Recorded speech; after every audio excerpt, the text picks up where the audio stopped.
Bem-aventurados os que têm fechado os olhos. Meus bons amigos, para que me chamastes? Terá sido para que eu imponha as mãos sobre a pobre sofredora que está aqui e a cure? Que sofrimento, bom Deus! Ela perdeu a vista e as trevas a envolveram. Pobre filha, que ore e espere. Não sei fazer milagres. Eu, sem que Deus o queira. Todas as curas que tenho podido obter e que vos foram assinaladas, não as atribuais, senão àquele que é o Pai de todos nós. Nas vossas aflições, volvei sempre para o céu o olhar e dizei do fundo do coração: meu Pai, cura-me, mas faze que minha alma enferma se cure antes que o meu corpo, que a minha carne seja castigada, se necessário, para que minha alma se eleve ao teu seio, com a brancura que possuía quando a criaste. Após essa prece, meus amigos, que o bom Deus ouvirá sempre, dadas vos serão a força e a coragem, e quiçá também a cura que apenas timidamente pedistes, em recompensa da vossa abnegação. Depois eu passo então esse resto do texto para vocês. Ele é um pouquinho longo, mas vamos dar então início ao nosso estudo, já que nós temos bastante questionamento sobre a aula. Então, se a Tati puder fazer a nossa oração. Tá. Obrigada, Jesus, Mãezinha Santíssima, pelos trabalhadores, por essa oportunidade, mais um dia de estudo, mais um dia de aula, mais um dia de troca aqui de muito aprendizado. Obrigado por esse dia, por mais esse dia, que aqui na Austrália está terminando, lá no Brasil está começando. Obrigado por todas as coisas que a gente tem recebido de bom através desse estudo, através desses conhecimentos. Agradecemos a todos os trabalhadores dos hospitais que nos amparam, doutora Cristina, doutor Fernandes, ao seu Vandir, que com muita boa vontade está aqui todas as quartas com a gente, nos amparando, nos auxiliando, tirando nossas dúvidas, para que cada dia mais a gente adquire um pouquinho mais de conhecimento deste mundo tão maravilhoso, desse conhecimento tão maravilhoso que esses médicos vieram trazer para nós. Obrigado à senhora Maria Cláudia por dar essa oportunidade de trabalho para nós. Assim seja. Amém.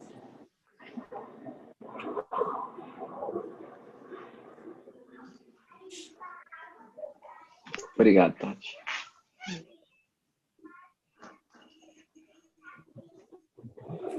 Boa noite, Sheila. A gente estava de castigo.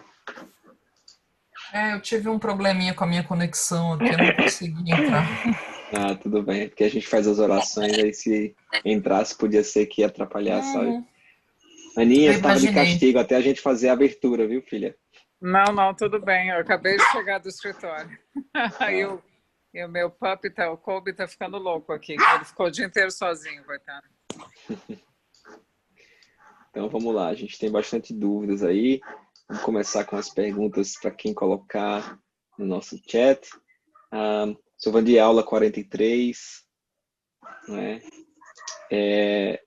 Tipos de tratamento para controlar as correntes. Pessoal, só antes da gente começar, eu mandei uns gráficos aí, não sei se o Vandi chegou a ver, para poder detalhar mais os vasos, né, sanguíneos que são destacados na aula. E o gráfico da semana passada das correntes, eu mandei para a Yane, ela disse que ia confirmar com a doutora Cristina no sábado. Então ela vai mostrar para a doutora Cristina para confirmar se está correto lá aquela imagem das correntes. Para depois passar para a gente. Já tá no grupo aí.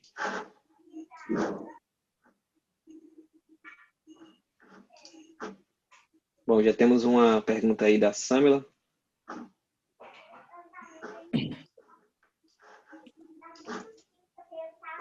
Você quer fazer a leitura, Samila?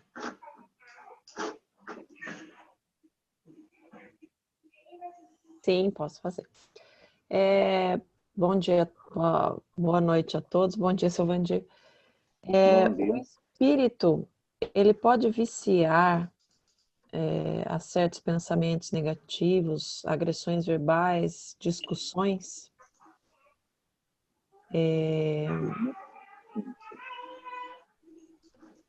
Nós temos que entender, pessoal, que um espírito evangelizado, quando ele é encarnado, ele é muito passivo e, acima de tudo, ele tem um alto domínio emocional. Dentro da nossa condição espiritual, nós vivemos uma batalha conosco mesmo. Não é com ninguém. É conosco mesmo. Não é com aqueles que estão ao nosso lado. Muitas vezes o nosso subconsciente, ele traz grandes tragédias emocionais, morais, financeiras, amorosas, que, na verdade, nessa reencarnação, a gente não se conforma. A explosão emocional da agressividade, do palavrão, tem muito a ver com questões não superadas em vidas passadas, que está guardado ali no nosso subconsciente. E, na medida que isso fica guardado, a qualquer momento se explode. E quando explode, as pessoas às vezes dizem assim, eu estou me desconhecendo. Como é que eu tenho essa atitude? Você está desconhecendo a si mesmo nessa reencarnação. Mas o nosso subconsciente, né, como diz a doutora Cristina, é um verdadeiro cemitério, que muitas vezes, na explosão emocional, a gente acorda todos os defuntos. E todos eles são ressuscitados. E quando a gente percebe, já disse, não pode tirar, e terminamos magoando as pessoas que estão ao nosso lado.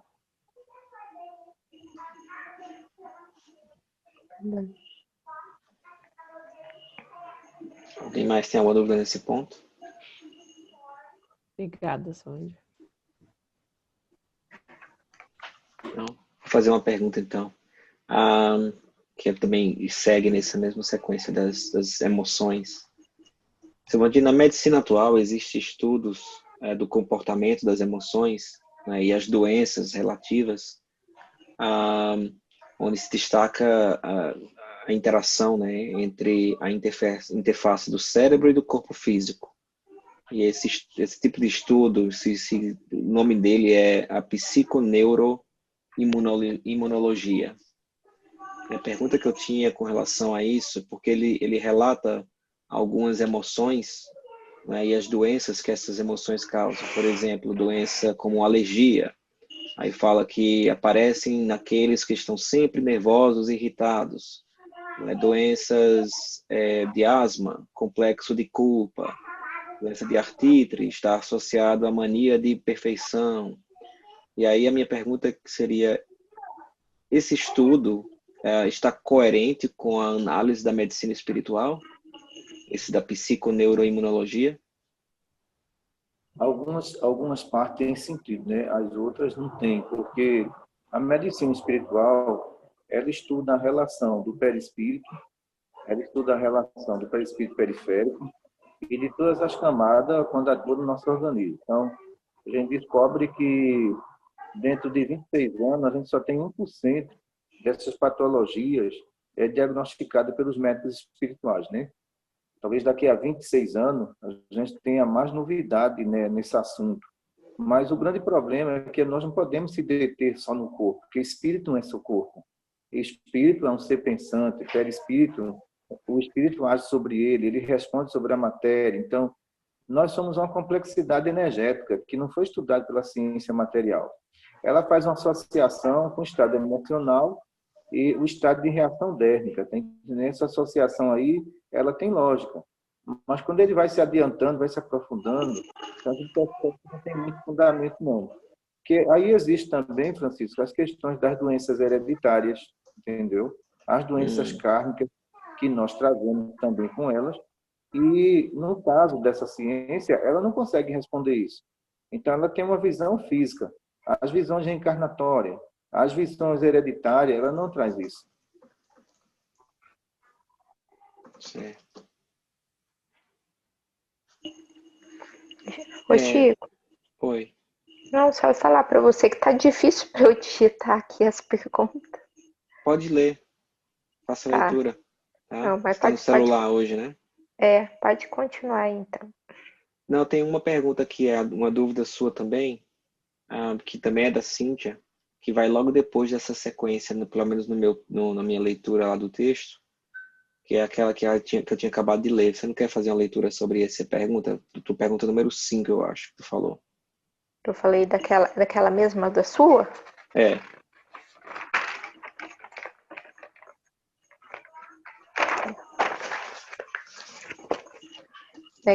Quando fala sobre artrose, que houve uma atrofia perispiritual, esse perispírito não é mais compacto, tem deformação.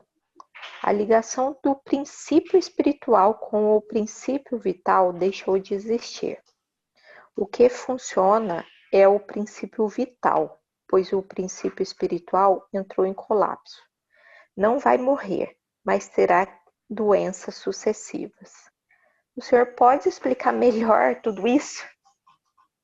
Porque Vamos lá. Tem uma metodologia mais fácil. O nosso perispírito periférico ele é dividido em duas partes, a esquerda e a direita.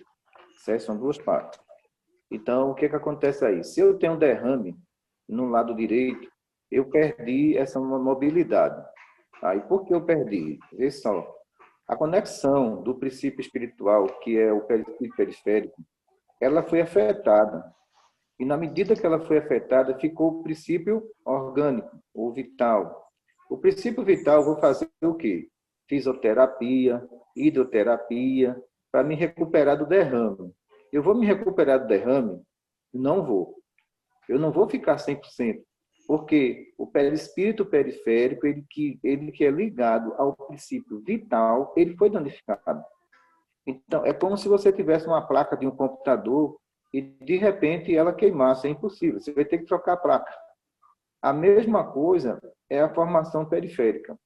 É interessante que eu estou com um médio sonâmbulo aqui agora, que ele só tem dormência de um lado, é o lado esquerdo.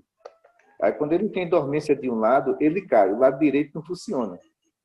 Então, isso quer dizer que na divisão perispiritual, no sistema nervoso dele, ele atua só de um lado, ele não atua dos dois.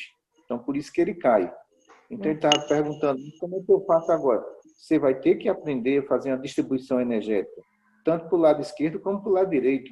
Quando você perde a mobilidade do lado esquerdo, então significa que você é um sonâmbulo, mas você não sabe usar o sonambulismo.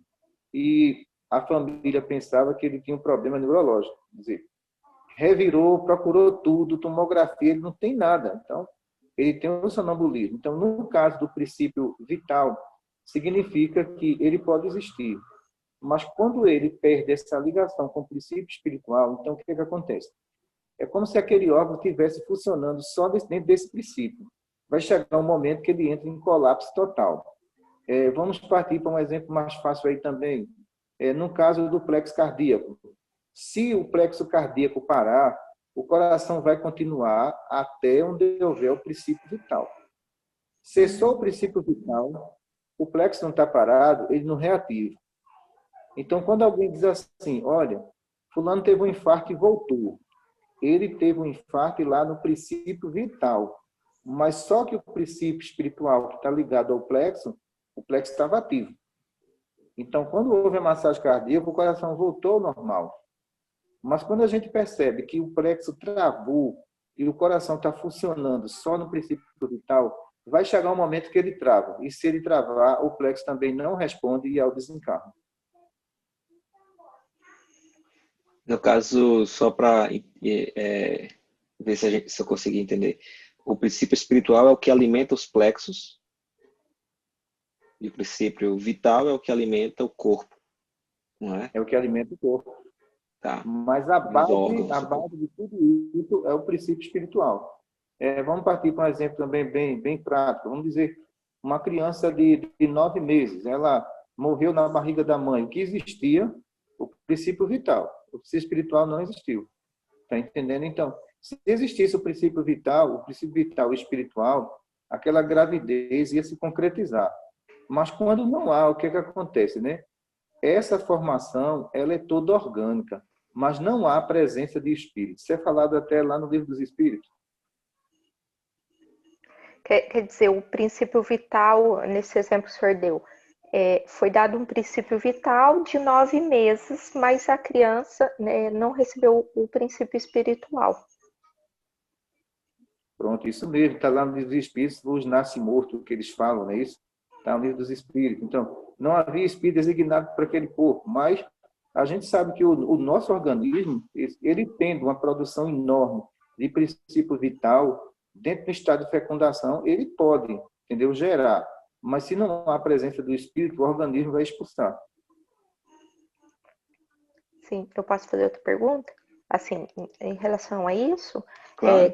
quer dizer que o plexo, no caso aqui que deu um exemplo da artrose, o plexo ele pode travar, pode deformar a nossa parte perispiritual pela nossa má conduta, tipo assim, maus pensamentos, más atitudes, eu posso causar essa deformação perispiritual e assim, e existe ainda o princípio vital que foi designado para eu viver lá, não sei, 50 anos, 80 anos, mas pela minha má conduta eu deformei a minha parte perispiritual. Isso? Certo, vamos lá. Uma pessoa que diz assim, eu estou morrendo de ódio, estou com muito ódio. Quando eu digo estou com muito ódio, a descarga é aonde? Na musculação e nos ossos. Eu vou ter problemas. Problema circulatório, problema muscular, artrose, artrite. O meu espírito, cada vez que o meu corpo vai envelhecendo e o meu espírito não evolui, mais o corpo vai castigar o espírito. Se eu vou no processo de evolução espiritual e eu estou evoluindo, menos influência a matéria vai ter sobre o espírito. Então, por isso que a gente observa algumas pessoas com 30 anos de idade hoje em dia apresentando o quê? Um grau de artrose com 30 anos, artrose precoce. Quando você vai estudar o estado emocional daquela pessoa, né, ela diz, olha, estou me tremendo de raiva. Isso, o perispírito periférico, é como se ele fosse uma borracha que naquele momento você colocasse fogo nela. Ele vai se deformando.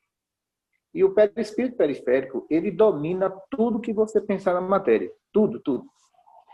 Então, quando ele fica compacto demais, significa que nós vamos sofrer. Nós não temos evolução. Quando ele se torna mais flexível, foi aquilo que Paulo de Tarso disse, já não sou eu que vivo, é o Cristo que vive em mim. Flexível. O exemplo que ele deu, ele se sentiu leve. Ele se sentiu que ele dominava a matéria. Então, Paulo de Tarso tinha toda a razão. Enquanto algumas pessoas de 15 anos dizem assim, eu estou parecendo um velho, só vive doente. Ele é compatível, ele não tem bons pensamentos, o perispírito periférico dele já na idade de 15 anos está atrofiando, e quando ele chegar em 40, ele já tem todas as doenças de uma pessoa de 80.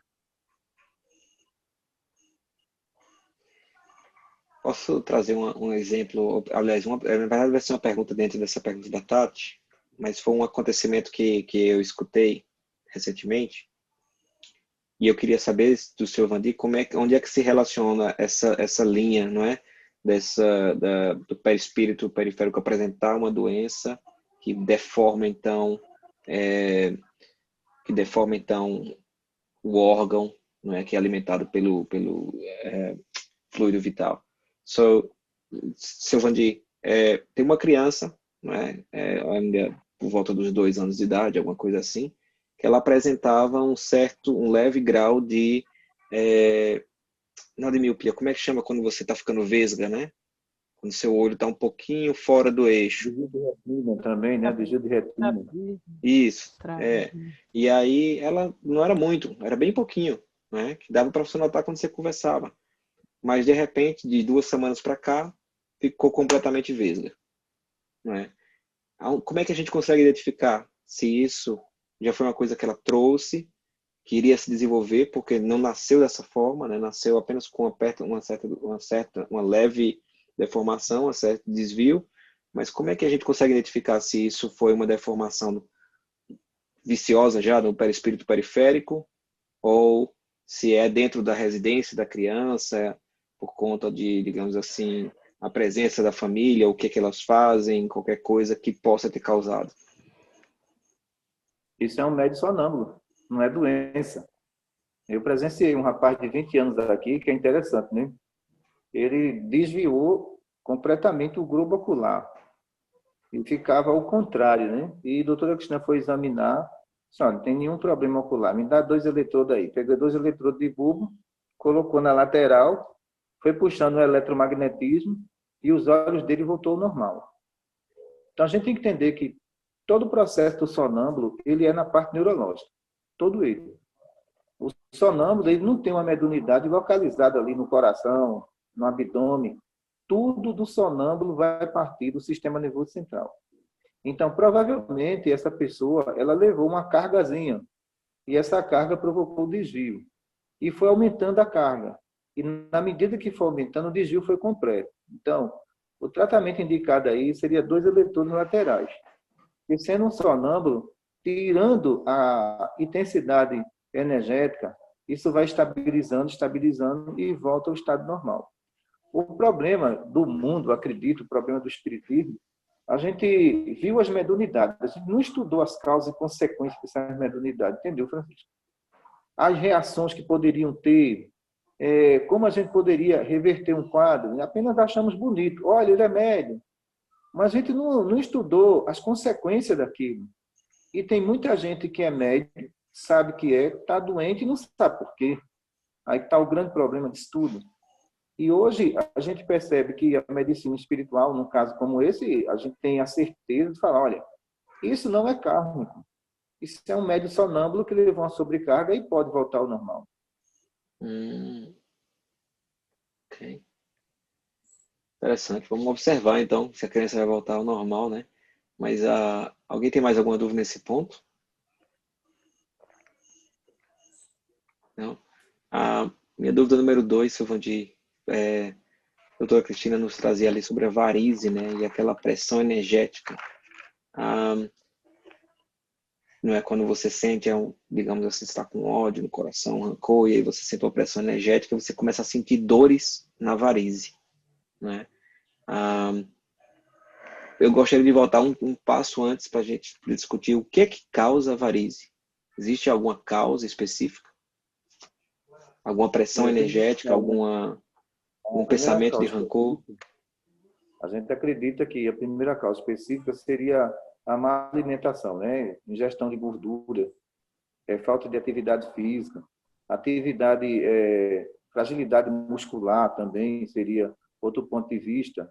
O outro ponto de vista genético, né? A mãe teve, o pai teve, então, claro que nessa genética vai acontecer. Agora, a varize mais perigosa é a contaminação eletromagnética negativa vascular, porque essa se rompe. Porque a pressão nos vasos sanguíneos vem de onde? Do sentimento da própria pessoa, do ódio que a pessoa sente. E na medida que a pessoa sente ódio, ela descarrega. Então, quando descarrega, há 2 locais para armazenar, no coração ou em todo o sistema vascular. E quando isso pega no coração, às vezes é fatal, a pessoa infarta. Quando isso percorre o corpo, você imagina trilhões de partículas na corrente sanguínea, fazendo pressão nas artérias, fazendo pressão nas veias, e o que acontece com muitas varizes, ela se rompe. Porque aí a causa já não é genética. A causa aí é a condição de manter o ódio no pensamento, que isso vai influenciar sobre todo o sistema vascular. Então, o que os médicos dizem, olha, tenha calma, que o coração está pedindo calma. O coração não está pedindo estresse. E na medida que nós nos estressamos, as dilatações de vasos só aumentam, ele não reduz. Se aumenta, a gente vai ter um AVC, porque os vasos cerebrais eles são muito finos Eles não suportam muita pressão. E tem pessoas que insistem no ódio, insistem ali na discussão e, de repente, perde tudo, né?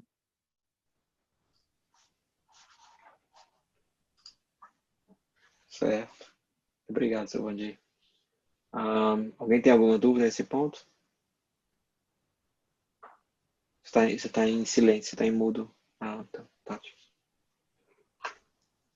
Eu tenho, Chico. É uma pergunta, eu acho que é parecida com a sua. Mas em relação à dilatação vascular e pressão arterial, pode ser considerado um acúmulo de energias negativas durante a vida, já que normalmente aparece a partir da fase adulta? Porque isso aqui a gente não ouve falar que tem em criança, em adolescente, muito difícil, né? Então, a minha pergunta é, esse acúmulo de energia negativa faz gerar essa dilatação? Isso eu acho que foi meio respondido seu Vandir aí, né? A questão do ódio, as dificuldades que o adulto vai enfrentar, nós não fomos preparados para dificuldades. A verdade é essa. Nós fomos preparados para as facilidades do mundo. E quando a gente encontra uma dificuldade, a primeira coisa, perdemos o sono. A segunda, perdemos a paciência. A terceira, a ansiedade. Queremos resolver a todo custo. E não vamos resolver. Do jeito que um problema vem, nós temos que ter a estratégia de como sair dele. E a única estratégia que nós temos é paciência para encontrar uma saída. E muitas pessoas não têm. Eu quero resolver isso agora e termina dando tudo errado. Não se constrói um castelo do dia para a noite, de jeito nenhum. Entendeu? Não se constrói. Então, o problema é muito fácil chegar. Difícil é sair, né? Muito difícil de sair. Mas chegar, ele chega. Agora, quando ele chega, a gente está despreparado. Nós não estamos preparados para isso. É interessante que os nossos avós e bisavós também tinham problemas, mas eles tinham uma habilidade de sair dos problemas que era impressionante. E superar e continuar na sua existência. Hoje em dia, o que é que acontece? A gente se deprime, se tranca dentro de um quarto, fica mal-humorado, quer desistir da própria vida. Isso não são soluções.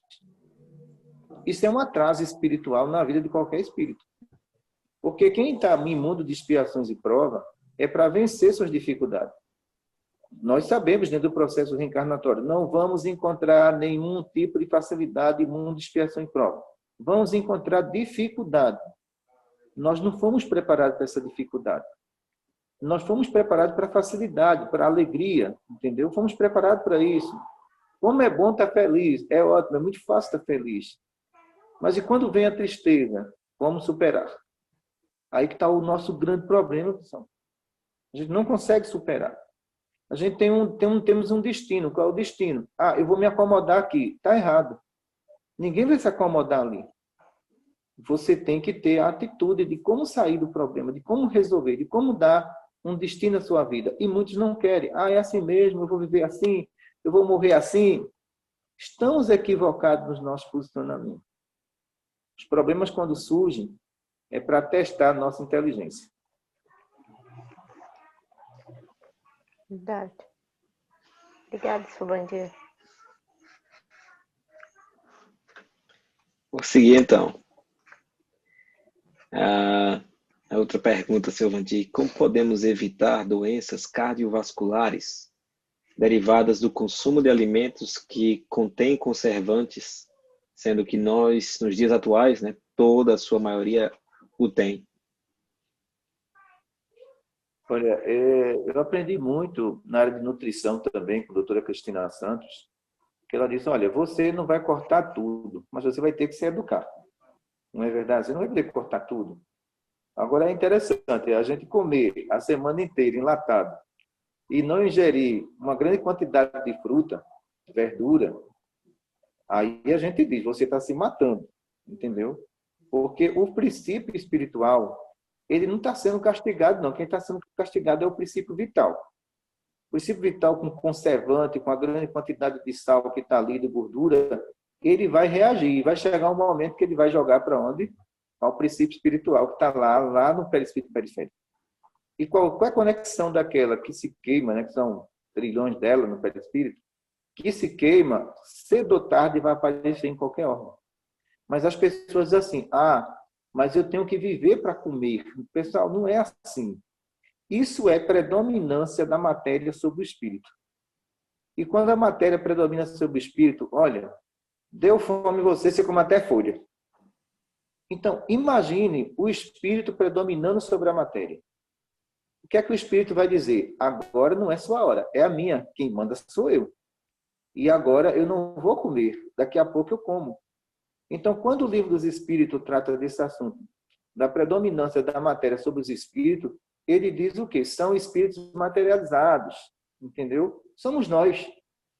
Então, a partir do momento que eu tenho um controle alimentar, não, eu vou comer fruta de manhã, vai ter o almoço, eu posso fazer uma comida bem light, mas as pessoas só sentem o gosto na ansiedade se a comida for gordurosa. Se essa aqui é boa, é muita gordura. Eu estou maltratando alguma coisa que está dentro de mim, alguma insatisfação, estou fazendo isso. E eu estou descontando lá na comida, Chico. É na comida que eu estou castigando.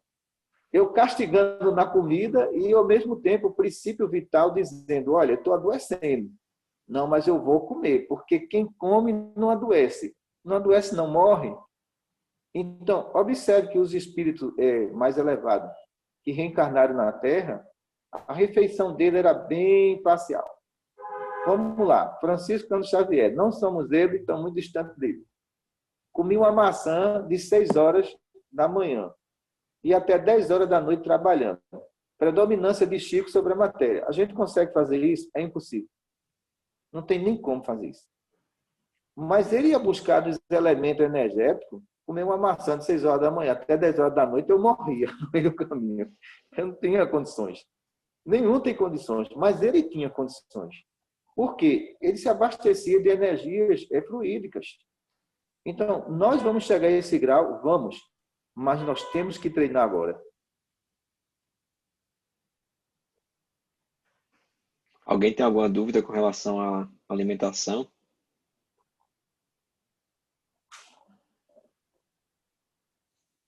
Olha, todo mundo está satisfeito com falar nesse assunto. Senão...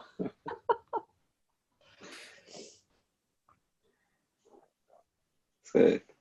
Sam, você não tem mais nenhuma dúvida, não? Não. Nada muito. Então tá. Eu vou fazer sequência então nas perguntas que eu botei aqui. Seu Vandir, nessa aula, a doutora nos fala aí, não é, sobre esses milhões de luzes, né, que se conectam entre o perispírito e o corpo. E aí e quando ela se desliga, então a minha pergunta é, quando ela se desliga, como é que é esse processo dentro dessas 32 camadas que nós temos? Ela, obviamente, não deve desligar imediatamente, né? A camada que está ligado é a camada periférica, a principal camada, que está ligado todo o sistema vascular, molecular, tudo está ligado a ela. Uma falhazinha que ela tem, a gente vai sentir, cedo ou tarde vai sentir. Então, é interessante que, quando você olha na vidência, numa sala periférica dessa, você nota que alguma conexão queimou.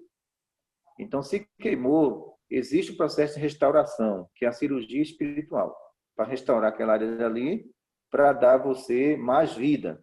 Essa vida que está dando a você é para você responder às suas expiações e provas, não é privilégio, não. A justiça divina, olha, houve um acidente lá no perispírito periférico de Francisco, dá um conserto lá para ele ficar por lá, que eu não quero ele, não. Então, essas emendas é para a gente continuar as nossas provas. Mas não é para a gente dizer assim, eu fiz uma cirurgia espiritual, agora estou bom, agora é que é a hora, eu vou aproveitar. Não é nada disso. Então, a lei do merecimento, nesse sentido, está ligado ao quê? A lei do merecimento está ligado a você recebeu, agora vá se doar. Então, não vá beber, não vá fumar, não vá se desviar. O princípio é esse. Então, a partir daí, tem pessoas que entendem completamente diferente. Que a cirurgia espiritual para a restauração de algumas conexões, eu estou bom, é agora, mas essa conexão aí, ela vai dar errado. Ela vai queimar de novo e não vai ter retorno. Olha aí. E bateu bem, assim, com a minha próxima pergunta, porque eu tinha exatamente feito a pergunta em cima do tema, em cima do título, né? Qual tipo de tratamento é utilizado para controlar as correntes fluídicas e o campo magnético quando se observa que as conexões perispírito-corpo, essas luzes ali, né, estão se apagando? Certo, vamos lá. É interessante que o clarividente, ele observa algumas regiões do coração que está escura. Ali vai ter infarto. Se não houver uma cirurgia, vai ter infarto. Então, a gente às vezes trabalha ali com a médica e trabalha com clarividente ali. Então, estou estudando, mostra, essa região do coração aqui está muito escura, então as conexões estão queimadas. A gente vai fazer uma cirurgia aqui de reparação desse local. Aí, depois, na revisão, aquilo ali já está tudinho aceso. Dê uma qualidade de vida para que a pessoa prosseguir a sua expiação e prova. Então, a mesma coisa são algumas cirurgias de mama, né, que a gente percebe aqui. Então, há pessoas aqui que têm câncer de mama, mas têm o merecimento.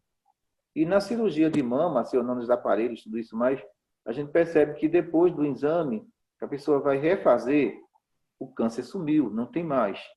Então, foi merecimento dessa pessoa. Aquela parte ali foi restaurada. Agora, cabe a ela manter. O problema é manter. Porque muitas, na verdade, recebem, não quer manter, se estressa e termina estourando aquela conexãozinha mamária. Vocês têm alguma dúvida com relação a esse ponto? Os tratamentos que é feito? Tati levantou a mão. Não exatamente com os tratamentos, mas em relação aos pensamentos. Assim, ó, se fala que os pensamentos adoecem o corpo, então pode-se dizer que se a pessoa quiser, se ela tiver fé, ela também pode curar o corpo? Pode sim. A prece é um grande caminho para muitas curas, né? A autocura. Mas aí depende também da elevação do espírito, depende também do seu estado emocional. Na medida que a gente evolui, a gente predomina sobre a matéria. E se não há processo evolutivo, então, por mais que você faça uma prece para obter uma cura, você não vai conseguir. O seu processo evolutivo é muito limitado para que o seu espírito atue sobre as moléculas danificadas e restaure elas. Quando Jesus disse assim, vocês são deuses, né? Olha só, eu fiz e vocês poderão fazer muito mais. Ele não colocou limitação em ninguém. Ele colocou que nós teríamos a possibilidade. Mas muitas vezes a falta de fé nos tira essa possibilidade. E aí a responsabilidade não é da justiça divina. Ele disse, vocês são médios, eu fiz e vocês poderão fazer muito mais. Mas quem é que quer ser médico e quer fazer alguma coisa? São poucos. Se eu vou fazer nada, vou não. Mas ele lhe deu o dom de fazer. Cabe a você exercer esse dom. E muitos não querem exercer. Então, o que acontece? Quando eu quero pedir para mim e eu não pedir para ninguém, eu vou encontrar dificuldade vibratória.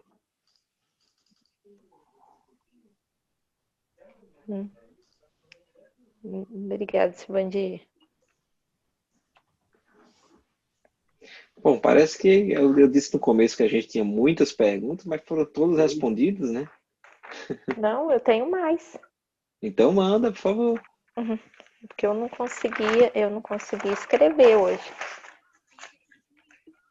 Por favor, pode falar. Desculpe, eu perdi só uma partinha que o seu Bandir falou que eu tive que sair, mas eu acho que se às vezes eu fizer pergunta de coisa que já falou, pode ser um estado de falta de conexão com o espírito quando falta o amor próprio e quando o amor pelo outro é maior que o amor próprio. É doença. Porque foi que o Cristo disse, né? Amai-vos uns aos outros, né? Como eu vos amo. Amor não é uma centralização, ele é uma distribuição. A gente entende por centralização. Amar o que é nosso é muito fácil. Amar a todos é muito mais difícil. Defender o que é nosso é muito fácil. Defender a todos, a pessoa vai dizer logo, eu vou meter nisso? Então, veja como nós somos. Nós somos isso, pessoal. Vou meter nisso não. Ah, mas se for o nosso, a gente vai dizer o quê? Ah, esse daí é meu, esse aí eu defendo, esse aí eu mato, esse eu faço tudo. Então, o amor próprio, a gente tem que entender que é a condição do próprio espírito. Jesus, ele teve preferência por amor, ele amou a todos. Ele não teve preferência por amor. A prova é tão grande que ele respeitou o amor materno. Quando Maria procurou ele, no meio de uma multidão, ele respeitou o amor materno dela. Mas o que ele disse, né? Esses são meus irmãos, minhas irmãs e minha mãe. Todos que estavam ali. Ele falou do quê? Ele falou do amor coletivo, do coletivo. Então, a gente escolhe alguém para amar. E se não formos amados, hein, Tati? E agora? Fica difícil, não fica? Porque a gente quer, eu tenho que ser amado, eu tenho que ser amado. Sim, a pessoa não quer amar, e aí? Então, o amor coletivo, ele é mais leve, ele é mais sutil, ele não é aquela coisa de apego, de dizer que é meu, que eu nunca vou perder. O amor coletivo é isso. O individual, não. Está olhando para o meu marido, né? Ele é meu, viu? Isso é individual. Sim. Isso é individual. O individual adoece. A gente não quer entender isso. O coletivo, ele é totalmente desprendido de todos. Foi o que Jesus fez. Ele tinha um desprendimento enorme, mas ele amava todos. E no caso, Vandir, de uma pessoa que não tem o amor próprio, que quer... É muito mais difícil, porque quando a pessoa não tem um amor próprio, ela tem uma submissão emocional. Tudo para ela tá bom, mas não tá bom. As outras pessoas que estão vendo lá estão vendo que não está bom. Ah, mas eu quero satisfazer o mundo. Ah, você não tem amor próprio. Você não está dando o alto valor que você tem. E muitas pessoas caem em situações como essa. E muitos espíritos caem como situação como essa. E quando chega no mundo espiritual, é uma decepção. Porque acham que venceram suas dificuldades e não venceram dificuldade nenhuma. Continuam na mesma situação, com os mesmos problemas. Então, eu apenas me acomodei diante de uma situação que eu achei que eu tinha que viver, que eu tinha que passar, e o que foi de lição? Eu tirei o que disse de lição? Não tirei nenhuma lição disso. Então, a falta de amor próprio leva a pessoa ao abandono total. E isso não é certo de jeito nenhum. Obrigada, seu Vandir.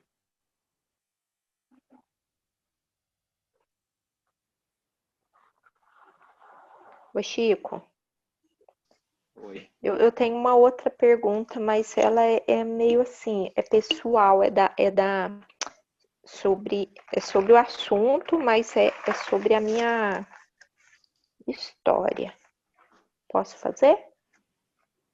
Pode, se ninguém tem mais nenhuma dúvida, a gente ainda tem 15 minutos, por favor. Assim, ó, como posso explicar que eu tenho noção que a minha madrasta fez o que ela poderia fazer dentro do melhor dela. Mas mesmo assim nos criou vários traumas. Seria um estado meu de falta de evolução e compreensão, né? E compreensão meu e das minhas irmãs, já que nós não temos raiva dela hoje, mas não queremos mais contato, já que as atitudes que ela tem nos incomodam e remete a tristezas do passado. Então, quer dizer que parece... aí a minha pergunta, seria falta de perdão ainda? E é o que chamamos de arquivos mentais? Assim, Eu acredito que nós somos muito fáceis de absorver arquivos mentais negativos e guardar para o resto da vida. Isso não é bom. Nós temos que fazer uma seleção. Então, aquela pessoa faz parte da sua vida. Ela tem esse direito, tá? Ela não tem esse direito. É você que dá esse direito. E quando você dá esse direito, não é preciso ela estar dentro da sua casa. Ela está dentro da sua mente. E na medida que ela está dentro da sua mente, ela invade um espaço que é seu. Esse espaço é seu. Então, como é que a gente tem evolução permitindo uma coisa dessa? Existe página da vida que a gente tem que virar. A gente tem que virar. A gente não pode reler esse livro, indo e voltando, porque o tempo vai passar, você vai envelhecer e essa pessoa tomou seu espaço. Ela está dentro da tua mente. E aí, você é feliz? E quando você pensa, não vem a explosão das imagens? Então, às vezes, se a gente quer evoluir, a gente pode até perdoar. Vamos perdoar, vou evoluir. Perdoado. Mas eu tenho que fechar o livro. Entendeu? Ó, esse livro eu não vou ler mais, não. Eu perdoo ela para lá e eu para cá. É um direito meu. Eu não estou odiando, eu estou me defendendo, entendeu? Agora, se de repente, não, eu perdoo, mas eu vou abrir esse livro constantemente. Então, você não perdoou e, além do mais, você se acomodou em todo o trauma que ela passou para você. Você se acomodou nesse trauma. E na medida que você se acomodou, então, vem as lembranças, aí vem o sentimento, né? Por que fez isso? Aí, de repente, vem as imagens, vem a tristeza e chora. Isso não é evolução espiritual. Viemos para o mundo de expiação e prova para superar. Não foi para ser superado pelas pessoas que jogou os traumas em nós, de jeito nenhum. Não é por aí.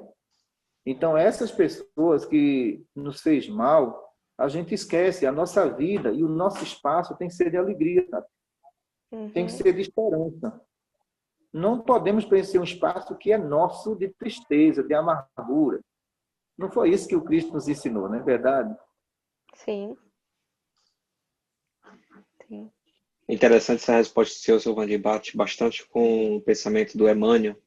E eu tenho uma mensagem que eu vou mandar para o grupo aqui para vocês poderem ler depois. Eu também tinha passado por uma situação similar, né, e fiquei me questionando a respeito disso.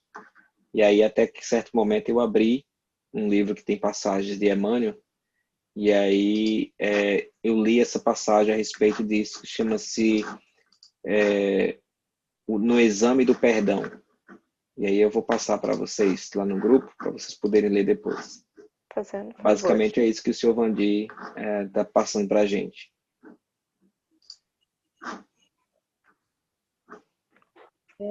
Por que a gente quer carregar uma coisa que pesa, né, na nossa bagagem? O grande problema nosso é a gente carregar a bagagem dos outros. A bagagem não é sua, não é minha. Foi a Exatamente. pessoa que criou. Se ela tiver força nos ombros para aguentar a bagagem que criou, a responsabilidade é dessa pessoa. Aí nós perguntando a Sâmula, e a nossa bagagem, quem carrega? Duas não dá, né? O ombro é pesado. É pesado. Quem carrega? Ninguém quer carregar o fardo do outro. Mas a gente se dá no direito de carregar o fardo daquele que não nos reconhece. Aí que está o nosso grande problema. O outro não reconhece. Não, mas mesmo assim eu vou carregar. Vou deixar o meu para carregar o dele ou dela. A gente não está evoluindo, pessoal. A gente não está crescendo espiritualmente. Então, cada um pega o seu fardozinho, bota nas costas e vamos caminhar todo mundo juntos.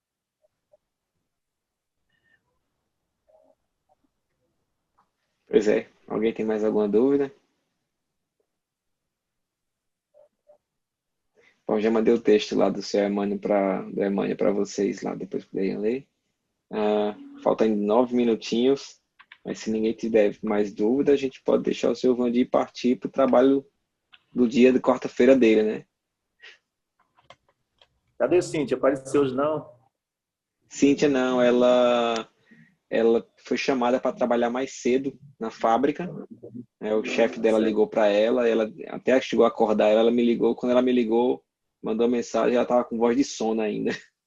Aí ela pediu desculpas e não pôde, mas está sendo gravado, então eu vou compartilhar depois essa gravação com ela, e aí todo mundo pode assistir também depois. Fora isso, temos a casa cheia aí, né?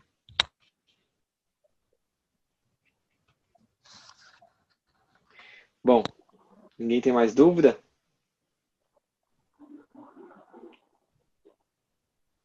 Tati, você está em Tati mudo. deve ter. Não, é que eu estou olhando se tem pergunta da semana passada. Porque como o assunto tem a ver, não, mas não tenho não. Tá. Pode deixar o seu Vandi, coitado. Seu Ô, seu Vandir, como Vandir, é que quando o senhor funciona? falou, né? Desculpa, Pode pode ir, falar. Samuel. Não, vai lá.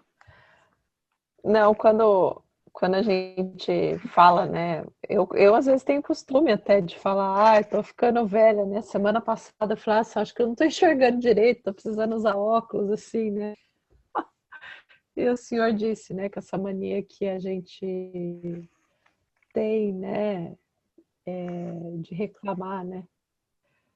Mas às vezes a gente fala isso, né, sem fundo, meio que brincando mesmo, né? Mas isso afeta alguma coisa? Não, não afeta, Esses né? É pensamentos.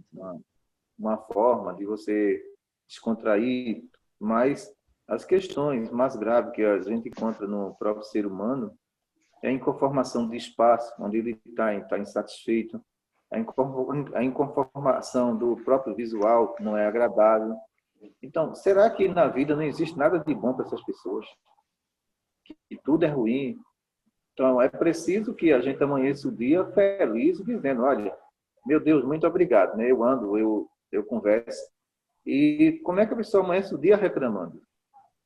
Então, Sim, onde há o processo de evolução nisso tudo? Se você começou o dia mal, vai terminar pior, não é verdade? Terminar pior. Então, começa o dia bem, né? Começa o dia sorrindo, brincando e tendo mais esperança que a cada dia vai ser melhor. sim. Quando eu percebi assim, né, na minha mãe, teve uma fase, né, quando, quando a mulher, acho que entra no processo de menopausa, né, eu acho que começa os hormônios também, toda a mudança que acontece no corpo, enfim.